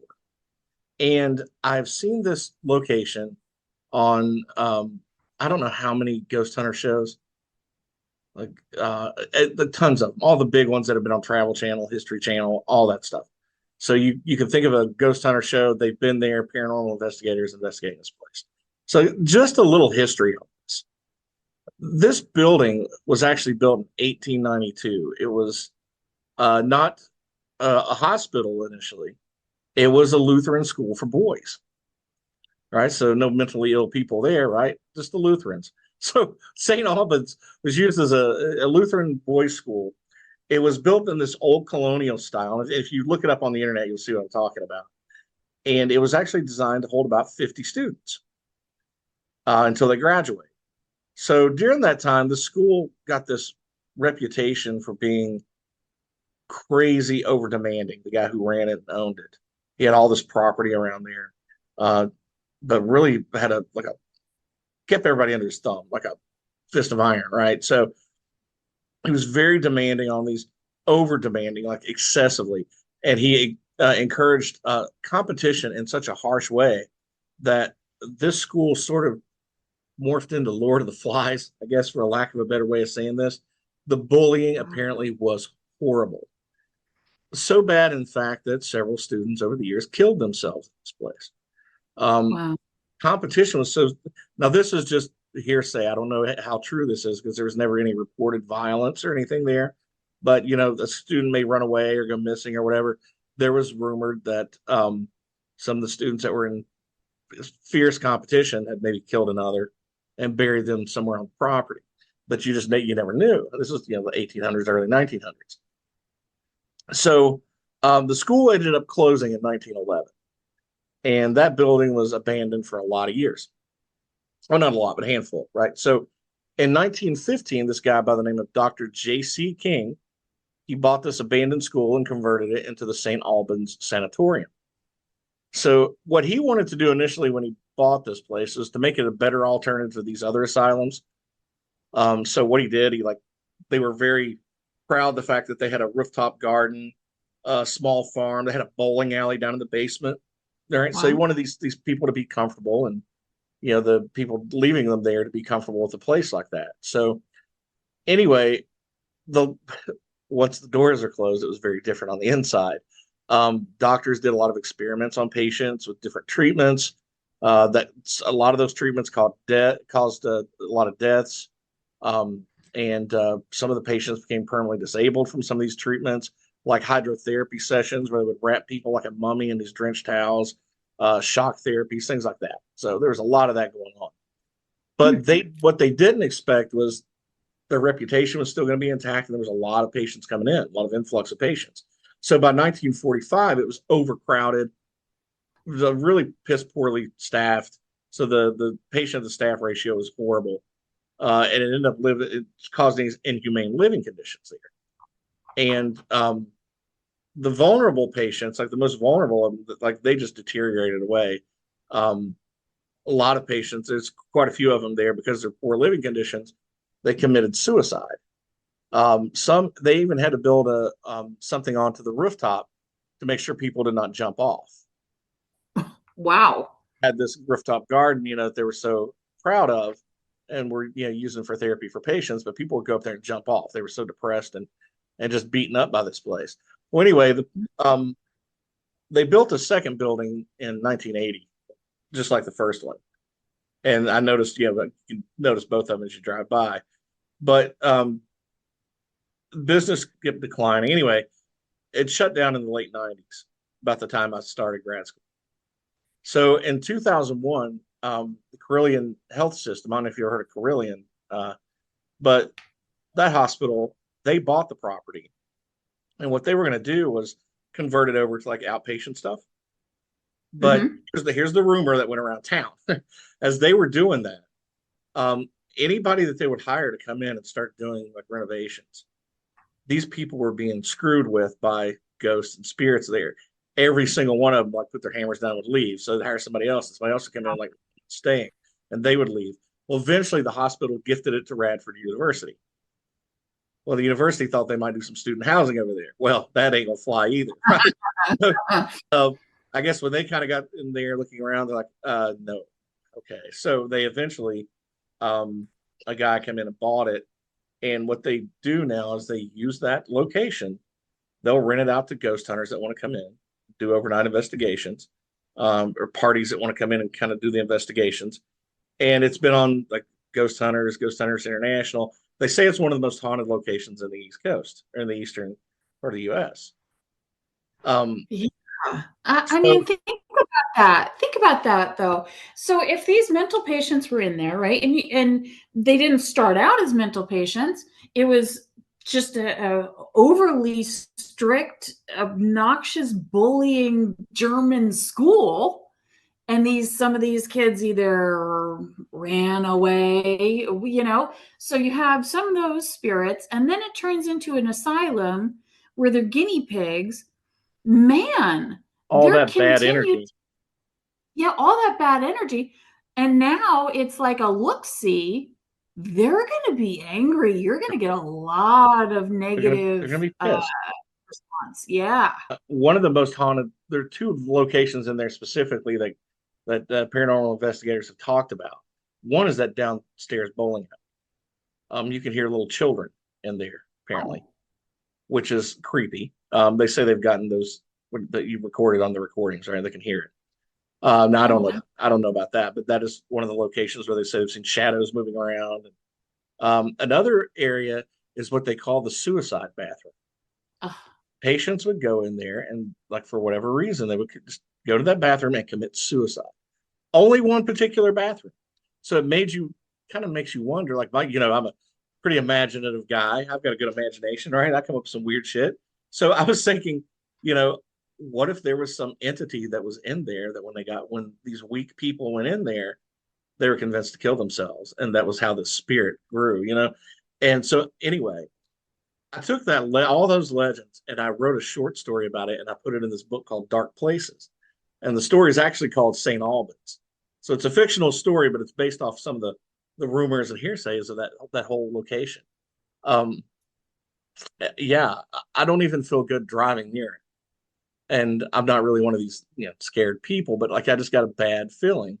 And I guess, like you said, there's so much bad energy that can be on one location, and they're not doing anything to kind of lighten that energy up, or, they're just kind of piling on with, hey, come in and investigate. Wow. I don't know. Yeah, I mean, it's kind of weird. I don't know. I guess the guy who bought it, I mean, he said Tim Gregory, he was the guy who bought it. He was a former patient, actually. Said he had plans to renovate some parts of the building into a research and enlightenment center. However, to fund his project, he has turned most of the building into a paranormal tourism center where people can take tours. But I guarantee you that if he gets in there and they start renovating stuff, he's probably not going to turn it into anything. And he's probably making too much money off of it now anyway. Right. Yeah, probably. There's a lot of ghost hunters and all that kind of paranormal investigators, and it was like every little town has like 10 of them. I know there's like 4 or 5 of them around my area. I'm like, really? Right. Exactly. Wow. but they all just kind of mimic the Ghost Hunters show on Sci-Fi. They have their tech, their tech guy and their demonologist. I'm like, man, how do you become a demonologist? Like, I always kind of laugh at those groups because they just like, hey, let's do this and we'll take the same titles that all these other people do on these other shows. But it doesn't make anybody an expert. It kind of makes you, to me, it makes them foolish for playing around with things they don't understand. Yeah, you can mess up your life pretty drastically by, just not knowing how to protect yourself. Yeah. Wow. That's insane. Goodness. So good segue. If I had to get in the car and drive away from that place, I would go on a long road trip. that's that's a lousy segue. That was smooth. um, but we were talking, before we were going to do a top 10 albums each of us would have on a road trip. So if you're driving cross country or whatever, what 10 CDs or albums do you have to take with you that you just can't leave behind for a road trip? Okay. So I have my number one. I think I'm actually going to start with my number one. Okay. The Forrest Gump soundtrack. Oh, I almost put that on mine, but that's a great soundtrack, isn't it? And then from there, from there, I kind of struggled. So what was one of yours? And then we can flip flop and go back and forth because I'm actually going to look at my music and be like, oh my God, yeah, this one and this one and this one. So I knew if I wanted to go on a road trip, I wouldn't want like the same style of music. I would want some different things to listen to. So my number one choice was U2's Joshua Tree. There's not a bad song on that entire CD. And I don't know, that one I feel that, So that was my number one. All right. So for me, it's kind of a lot of albums because there aren't any big albums for this artist, but Dennis Lloyd is somebody I listen to a lot, and it's sort of like a indie alternative R&B. Okay. I don't think I've listened to any of his stuff, but I'll look it up on YouTube later and experience something new. Like you never know if you're gonna like it till you try it, right? Right. I approach that with a lot of shit in life, except drugs. Other than that, what's the next one? I had The Doors' Greatest Hits. Yeah, I have to be in the mood for that. I do too. To be honest with you, and if this is sort of like an intimate show, right? So to go out drinking, like I don't drink excessively because my body just really can't handle it, to be honest with you. So if I go out for a nice party night with a girlfriend and we're going to go dancing or something like that, I may microdose THC. And with a small dose of THC, I'm right in the Doors zone. But without it, I'm just like, it is one of those things you have to be in the mood for. But when in the past, when I would write horror, that's one of the CDs, greatest hits I would put on in the background low just to kind of have that. I don't want to be too dark, but not looking for sunshine either, So that's like one of those. Yeah, you got to be in the mood for the Doors, but they've got a lot of great songs, and the end. If, like you said, do that. You might be right in there with Riders on the Storm in the end. Yes. Two awesome tunes. What else do you have on there? B-52s, the essential mix of B-52s. Oh, good. Sure. I didn't even think about that. That's an awesome choice for a road trip. Yeah, I guess I really kind of got into B-52s, I guess, when Love Shack came out, but I didn't know the rest of their stuff, but like Rock Lobster, when I started learning a little bit more about them, it's like when the first time you hear REM, like, I wonder what else they have, and then you kind of dig them. Right. Like, they were on college radio, and you're like, yeah, I kind of dig that. Or like funk music, because when you're in college, you don't really know much about funk, but then you hear funk, and you're like, I kind of like to hear a little bit more of that. And then it just kind of grows on you, right? Yeah. I had, for the rock and roll side of me, had Kiss Alive. Okay. Yeah, I mean, that's, if you're going to put the foot down on the floor and hit the gas, I mean, yeah. I mean, some of those songs are just got classic anyway.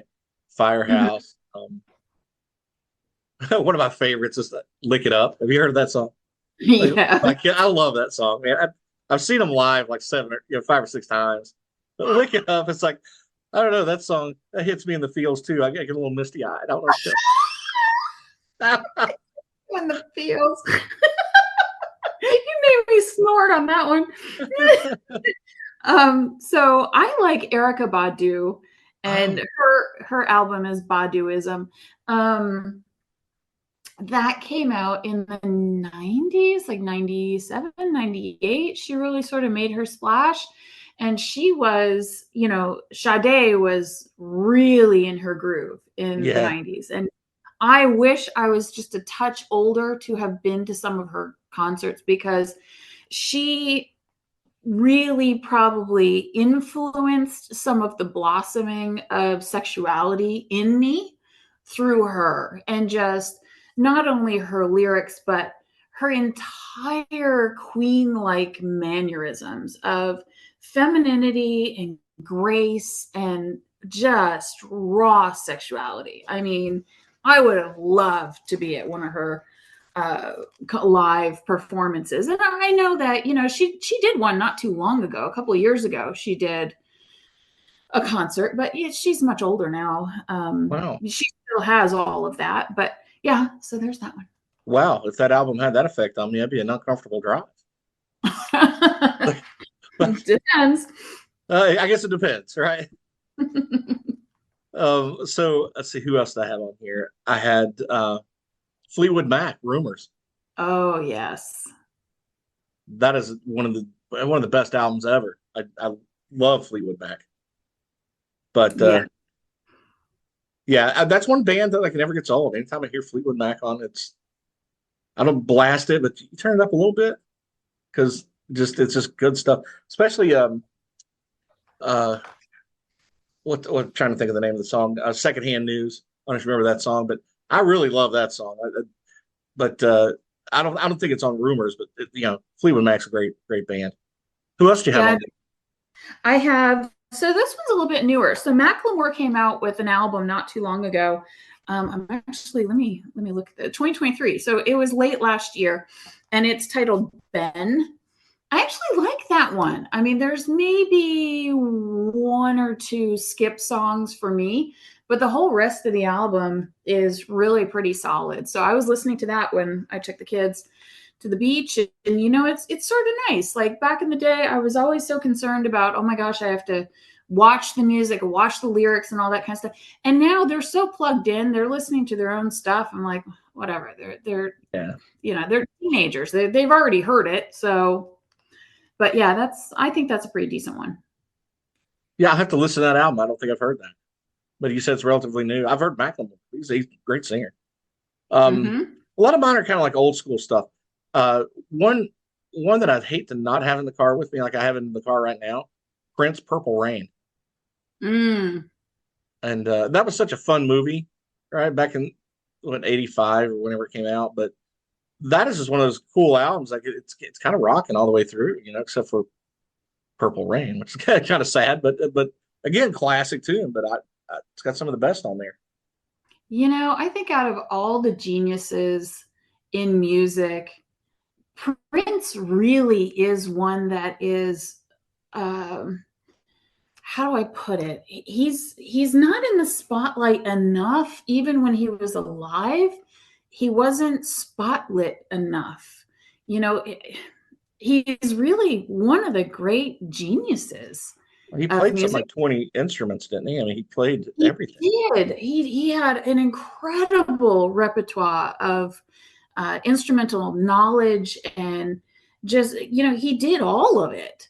And he was just a little edgy. Once he came out with that album, oh gosh, this was, I'm going to look it up. So the song I'm thinking about is Cream. Oh You yeah, remember that? yeah. He was Yeah. with the New Power Generation at the time. Cream. It was a album called Seven. Yeah. And that came out. Here it That was is. a great album. Prince and the New Power Generation. Oh, whoops! No, I don't want it to play. I was trying to look up when it came out.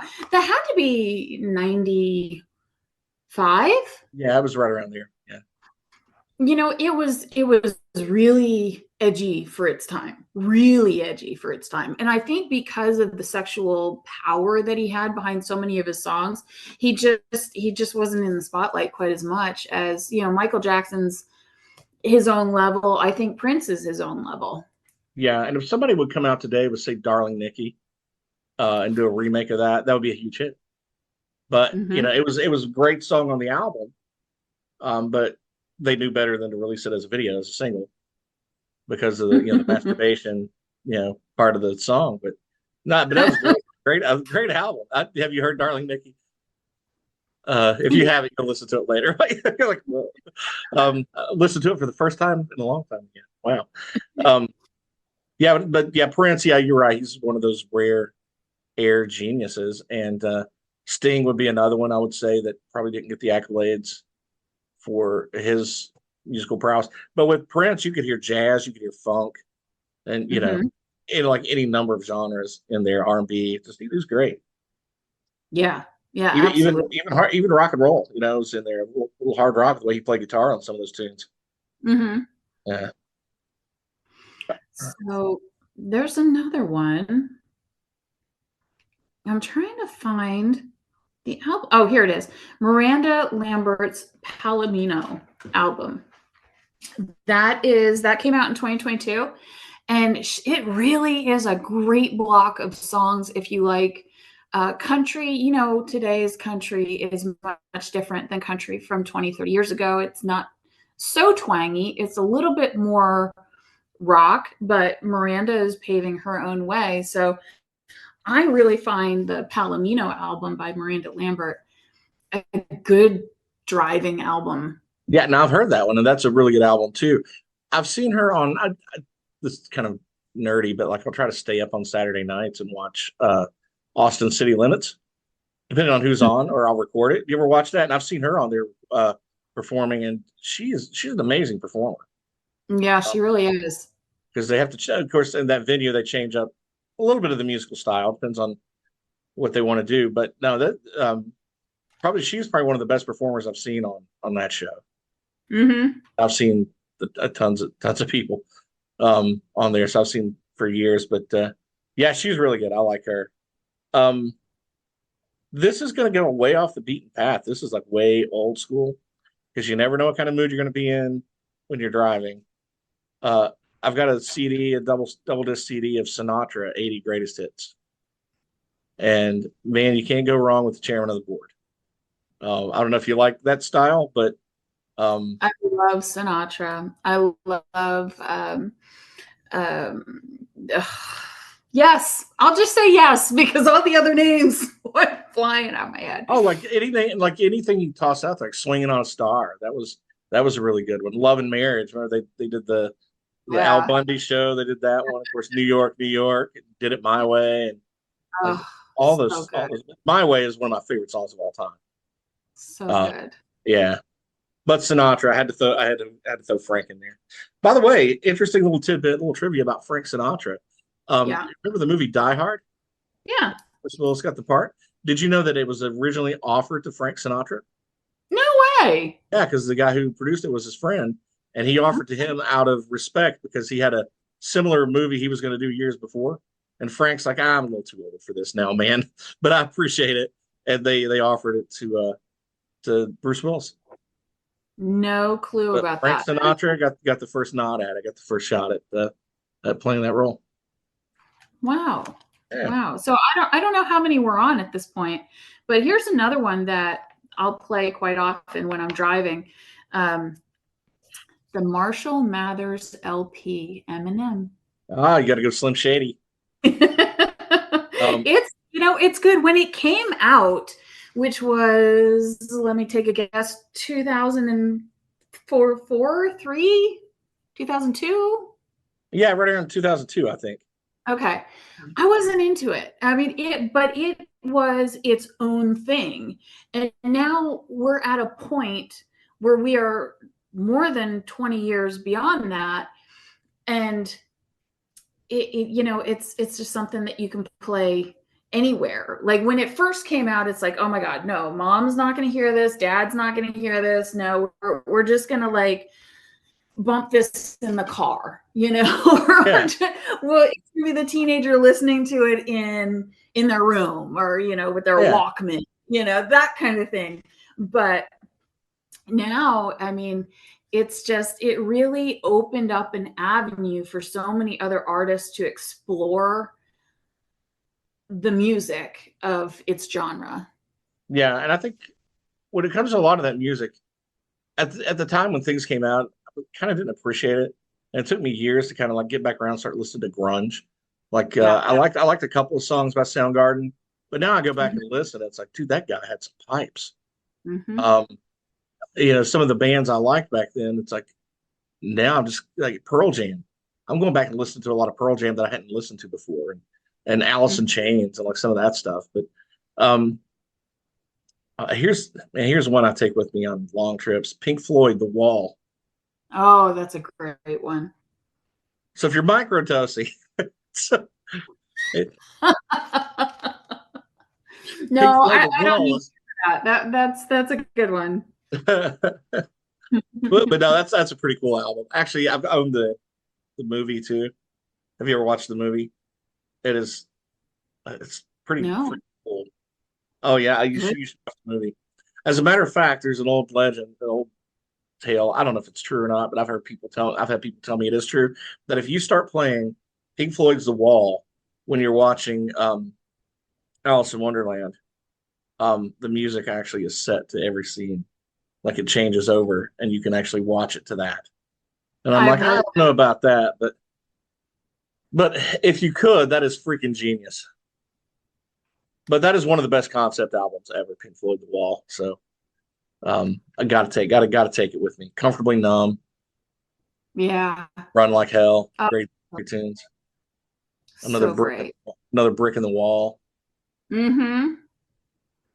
So great. I mean, I also listen in the car a lot to Lauryn Hill's The Miseducation of Lauryn Hill. I like that one. She actually played downtown Atlanta last year. Oh, did you go? And I wasn't able to go on that date that she was here, but I heard it was a really great concert. She's another that's got a very beautiful, unique voice. She Uh, really. and I'm trying to think. You mentioned Erica Badu earlier, and I know Mhm. that yeah, and she sort of reminds me of. I know her style's different and things like that, but you ever listen to old Etta James, like James That Brown? was, yes. That That was one song, the name I was trying to remember. I yeah. love it. Uh, she sort of reminds me in a way of like, and just in her, I don't know, maybe it's just the smoothness. Something about her reminds me of Etta James. Like I hear that song at last. Hmm. I'll just stop in my tracks no matter where I'm at. You have to listen to that song. Like if you don't, then if you don't stop and listen to Etta James once in a while, the terrorists win. That's that's basic, right? So, but yeah, that's Lauryn Hill's really great because I remember when she first came out, and she made some pretty big waves back then. That was a really good album. Um, Yes, she did. so yeah, I really wish I'd have spent more time back then actually going to enjoying some live shows. I had an opportunity to go to Woodstock and I didn't, and I don't know why. Um, I just thought, I'm just kind of not in the mood. I didn't really want to take the time and deal with the heat. But like in hindsight, I know they burned it down, but like that could have been a party, man. I might have had a good time.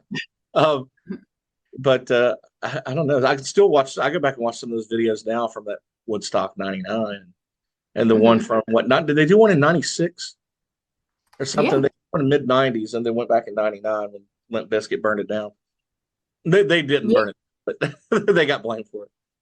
Was it 96 or was it 94? Because I remember, Might have I been want to say it was 94. 94 because I Yeah. remember being in high school and I had a bunch of friends that were gonna go.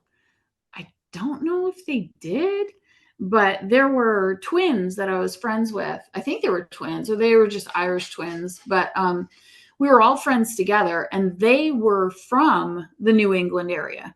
So they were going to go back home and go to Woodstock, and like they were bringing a whole bunch of friends. But I mean, they were a little out there. Of course, I'm not going to say any names, but long story short, quickly after we graduated, one of the twins and his father was arrested because his father, they moved from New England, and he was like an EDM composer, not really a DJ that worked events or anything like that. He really just composed EDM music.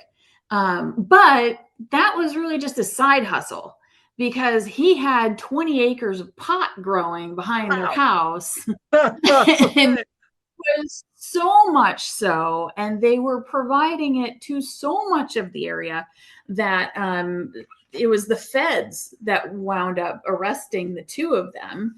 And it was kind of sad because the one that I was friends with, you know, he was young, he was a teenager, and his father was the one that was cultivating all this stuff, and then he'd use his son to go sell it. So, you know, that's really sad. You know, that's like a parent that opens up a credit card on their kid or something. You know, there are just things that you don't do. Yeah. And yeah, so that didn't work out too bad. But the vacations that they took before all that went down, like from what I understood, they were pretty wild. You know, it was sort of like the parents were really more the friends than they were parents. And so it's like that MTV spring break. Right? That's what their vacation was like. Very much so, you know, and I just like you love your kids, like it's next level. It's a different type of feeling to love your child and care for your child and cultivate your child. But until they're adult, you're not their friend, you're their parent, and you kind of have to be. And these kids that grow up, you know, people our age that have grown up with the parents that acted like a friend, like those people grow up and they're like all messed up in the head. Yeah. So it's psychologically, it really messes a person up when they have that sort of upbringing. I know those kind of people. I know those kind of people and all those dark spirits you talked about before. Because I've been to Walmart. I know, I know what the hell that's like. That's bad news. It is. It's getting wild out there. And Walmart's hurting. You know, Walmart's closing down some stores. Well, they get looted in so many different places. So Walmart's doing that. Walgreens is doing that. CVS. There's a lot of businesses that are like moving out of certain areas because if nobody's going to enforce the law, I mean, what the hell's the point in being there? You might as well just open your shelves and say, hey, come take it. And then, God forbid, some business owner does something to protect his business and he's the one going to jail.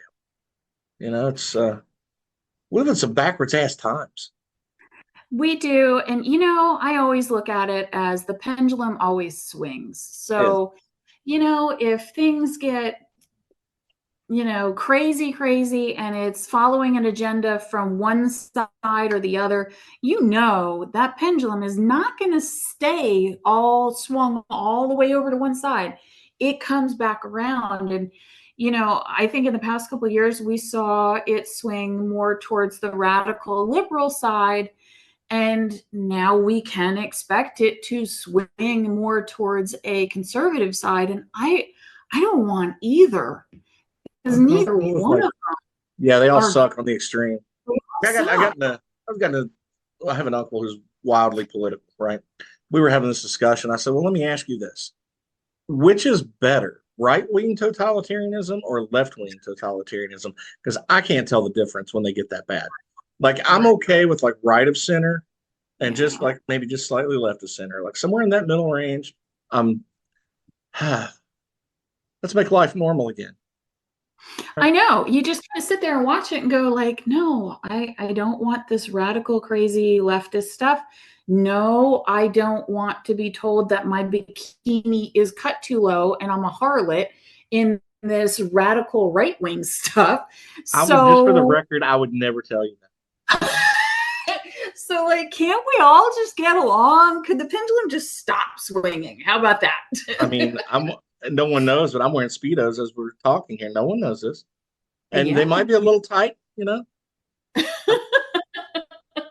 I mean, I'm not trying to show off the grapes, but, you know, if it happens, it happens. I'm gonna go do some stretches. I'm gonna do some stretches in the front window. And if people walk by and happen to look up here, it's not my fault. It's my house. You don't have to look. Right? I'm All gonna right. So, I'm ridiculous. I have this thing that I tell people that come onto my show, right? And in the green room, I'm like, listen, this is a platform for you, and I'm not going to ask any embarrassing questions. But if you go there, I'm going to explore. So, can I explore with you for a minute? And this is the Gonzo Chronicles. Anything goes. And even if I'm uncomfortable with it, that's my rule. So what's good for the goose, right? It's good for the gander. So I was scrolling through Instagram the other night, right? And this is a dirty little habit of mine that I really just need to stop doing. But when I get cozy in bed, it's like, oh, I can't sleep. So I don't put a TV in my room because I'm like, no, having a TV in your room is just, ugh, that's not where I want to get sucked into the TV. And then you fall asleep and the TV is still on and you're hearing it. So even though you're asleep, it affects your sleep, blah, blah, blah, right? So of course I use my phone, which is the same damn thing. So I'm on the phone on Instagram and I'm scrolling. And all of a sudden I stop on this woman at the grocery store and it's a video. And she's like, you men use this big eggplant emoji for a man's phallus. But let's get this straight. Shouldn't it really be a cucumber? But at the end of the day, for me, it's always, and it was like a pepper, not a huge pepper, but like a serrano chili pepper. Yeah. Okay. So in the grocery store, what are you? Oh my goodness. Oh my goodness, man. A pickle and a bag of onions? I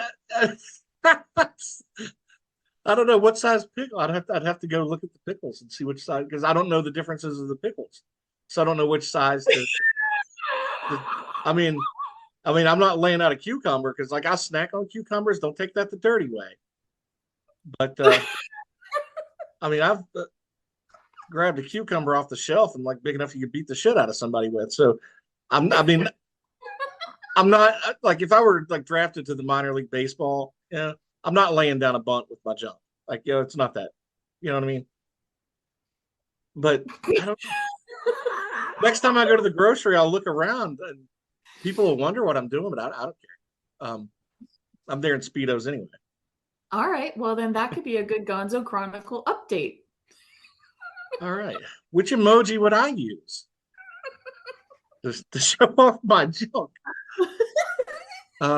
Except for the video that was out there. I was young, needed the money. It was I don't know. I mean, maybe you'd swipe left, maybe you'd swipe right. I don't know. If I put that on there, you might swipe twice. Who knows? Get away, get away. I don't know. So what emoji would women use to, I guess, allude to their boobs? I don't know. All right, good. Back to you. If you're at the grocery store, which are you going for? Like, hopefully not kiwi. Could be cantaloupe. I don't know. What do you think? No, I still stay with watermelons. I think at this point they have a mind of their own. I've had the kiwi. I wasn't too into the kiwi. And then I decided to switch the kiwi out for maybe like a nice grapefruit. And then, things just went south and now I'm left with a couple of watermelons. I mean, other than a sore shoulder now and then, I'm not complaining. You're happy with them, right? When you go to the pool, I'm sure other people are happy with them.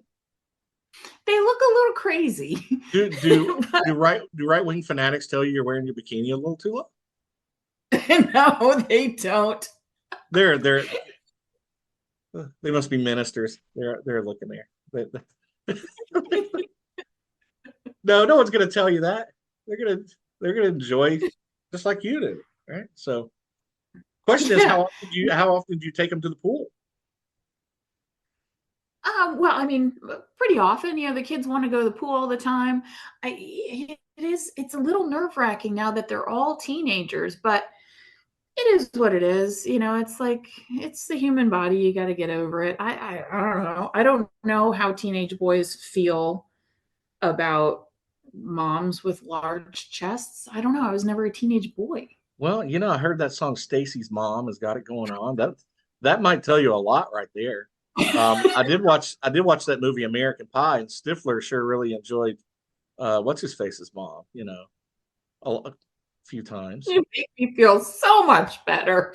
Um, dude, these teenage boys they're not gonna say it, but they're like turning around and like wiping their chin, drooling and everything. You know that. But yeah, I go to the pool quite often. I mean, I really do enjoy the sun, so I like getting that vitamin D and just laying there. Hey, and breaking news, I've been out in the sun enough that I actually have what would be called the farmer's tan. This is great. I No, didn't know I could tan. I thought I would glow in the dark forever, but apparently my arms are a little tan. And you probably can't tell it here on this screen, but like my face was starting to get a little sun. I need to shave, but other than that, yeah, wow. I What were you doing outside? Were you enjoying yourself or doing yard work?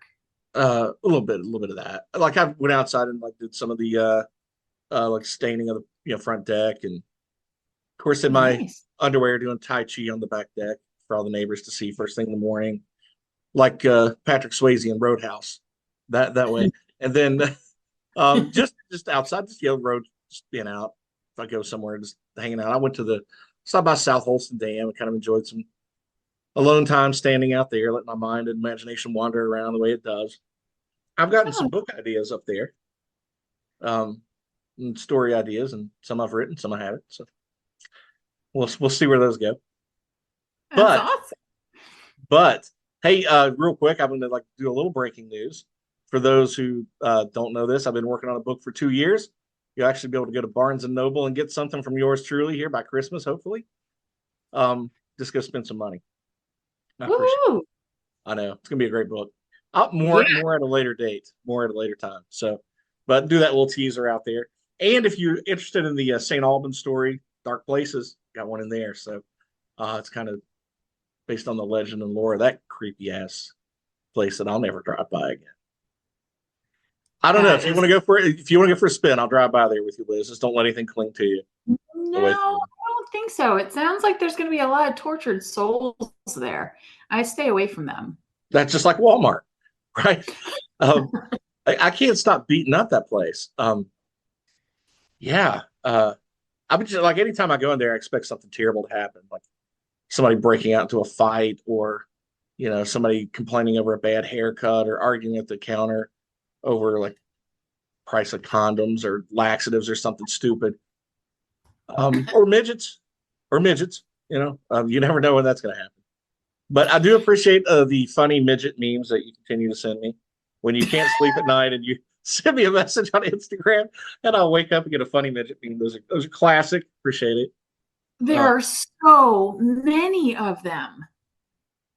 I'm glad midgets have a sense of humor because no one's really protested outside my house yet. So I haven't had anybody like protest the Gonzo Chronicles or ban me because of midget talk. But midgets, I don't know what kind of emoji do they use. I don't even want to get into that. So it's I terrible, don't know. terrible, terrible stuff.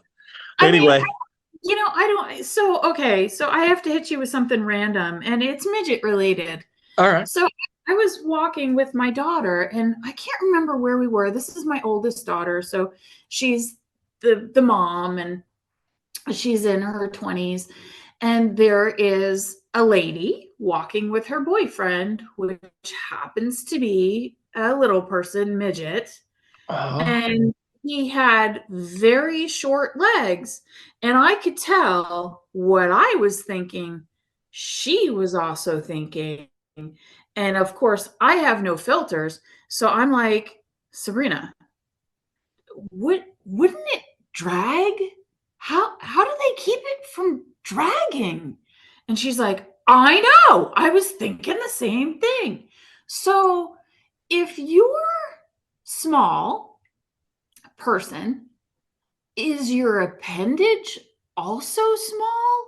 Or do you have a normal size appendage You just have to like wind up and strap up because otherwise it drags like a tail. I don't know, but I'm not going to look up midget porn to find out. I just don't want to see that.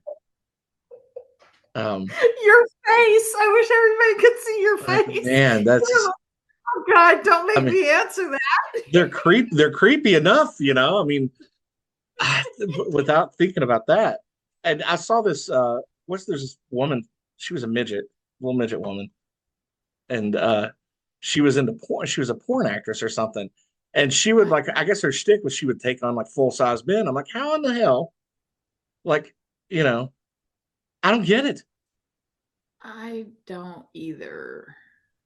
Yeah, I know, because this is sick, but I had a friend in high school, and it's a she. She was into midget porn.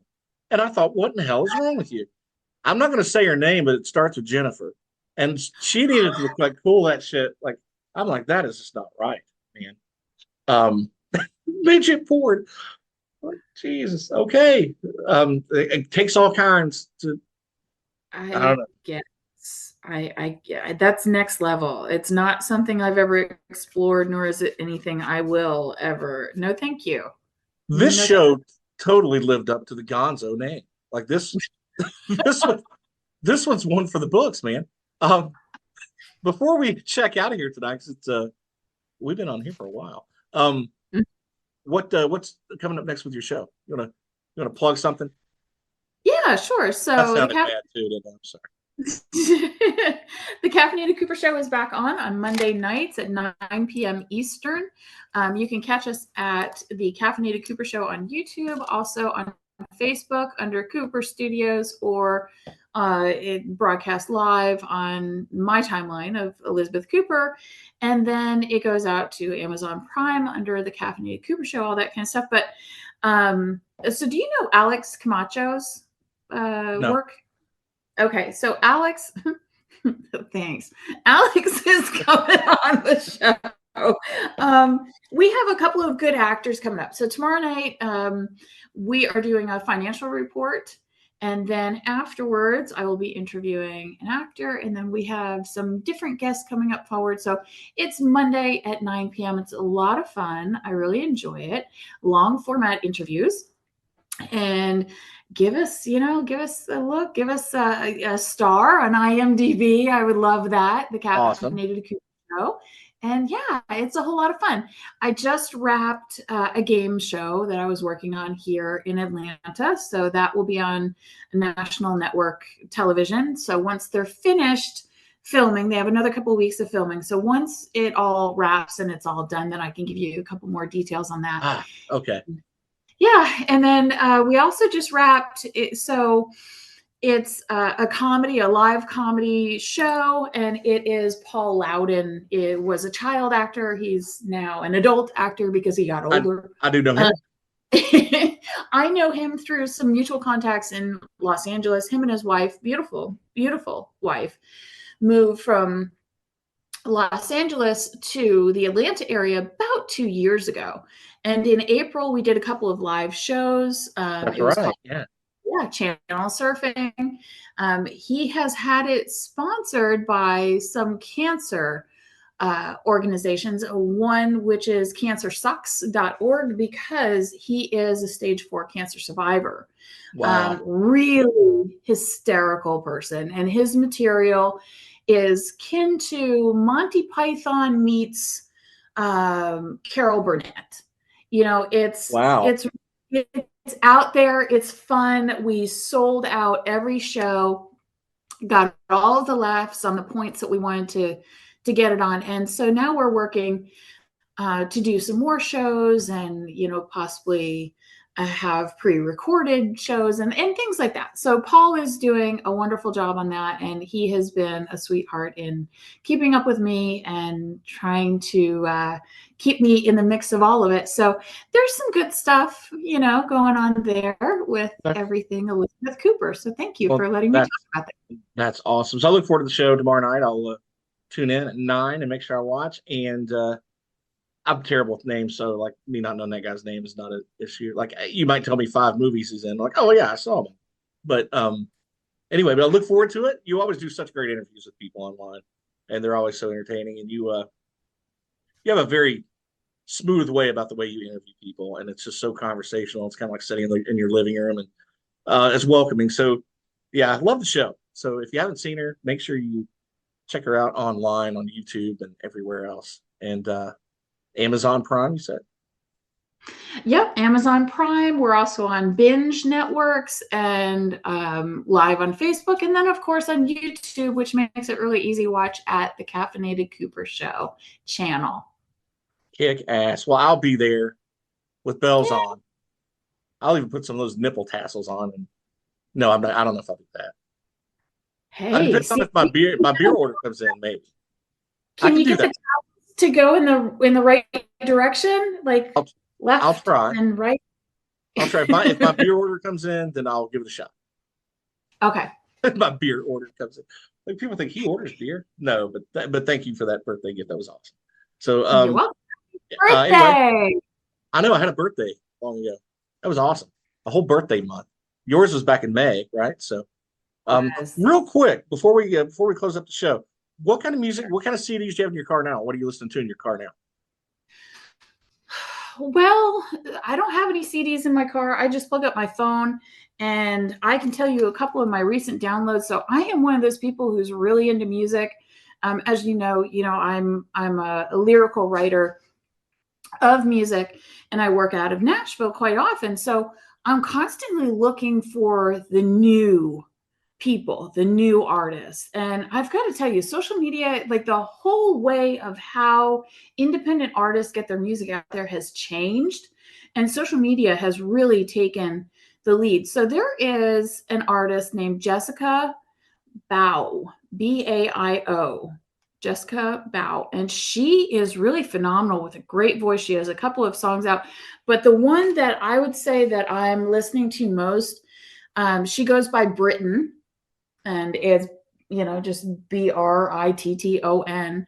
And man, her voice is like that smoky, sultry type of voice, but she has full range. That's her, and her lyrics are really powerful. Kind So of like those kind of are like some of the Nora Jones with a rasp. yeah, kind of. And then there's more of a naughty type artist, and that is, oh my goodness, I'm not good with these names, you know that. Hold on, I gotta look him up. I just saw him, but I don't want to say the wrong one. A naughty Yeah, one? Bryce Savage. He's like, I don't know. I mean, he's a little edgier. He's a little naughtier, but he's got that not quite, not rock or metal, but like a soft rock metal, indie vibe Yeah. to it. Oh, I just love him. Oh, Anyway, that's what I'm listening to. I was expecting a dirtier name. You know, like I've been trying to get like attention to my books. I was thinking of changing my name to Craven Moorhead, spelled with a K. Um, so I don't know if people would buy that or take me seriously or not, but it's a thought. Right now, I've got the White Buffalo. I've been listening to him a lot lately. Um, I've got let's see who's a little bit of sound. I got Soundgarden, Candlebox. I don't know if you remember them from the '90s. One of my favorite live bands I'd ever seen. And that band, if you remember Bush, Yeah. everything's in. So I've got that in my car. And don't laugh, but I've got Willie Nelson's greatest hits No way. on the road again. Yeah, I do. Yeah, so Poor that's Willie's not doing too well. I Willie know. is very sick. Oh, by the way, and I've got the Devil Makes Three. That's in there. Yeah, I'm not like you. I'm not up with the technology. I still have CDs in my car. I'm just so out of touch with the times. But then also have Toby Jepson, which probably no one's heard of, but he's a British guy. He's got some really good music. So that's in my car. Awesome. Love Uh, it. so I'm still one of those guys who tries not to wreck when he changes music out. With all the stuff that like our generation, I just love it because we're really diverse and everybody talks about Gen X and yeah, we drank out of the the hose and nobody was ever looking for us. And we came back when the street lights came on. Yeah, all that stuff is true. But driving with the map and like a physical map or That's a tough. printout MapQuest, and you've got the little divider thing with the CDs in it, and you're Yeah. taking one CD out and you're putting in the little divider and putting another CD in while you're looking at your MapQuest. Man, we were doing a lot while we Yeah. were driving. We knew how to drive with one knee. We didn't even need our hands for, yeah, for a while. But yeah, we talk about reckless. But yeah, those are the days, man. Those good times. And maybe I'll do like you and like move up in technology and be able to just plug something in from an MP3 and just listen to good stuff. But who knows? Who knows? Anyway, thanks again, Liz. I appreciate you coming on to the show, and we'll definitely do it again soon when you're ready. And everybody, make sure you check out our show tomorrow night. Thanks again for checking out the Gonzo Chronicles. I'll see you down the road.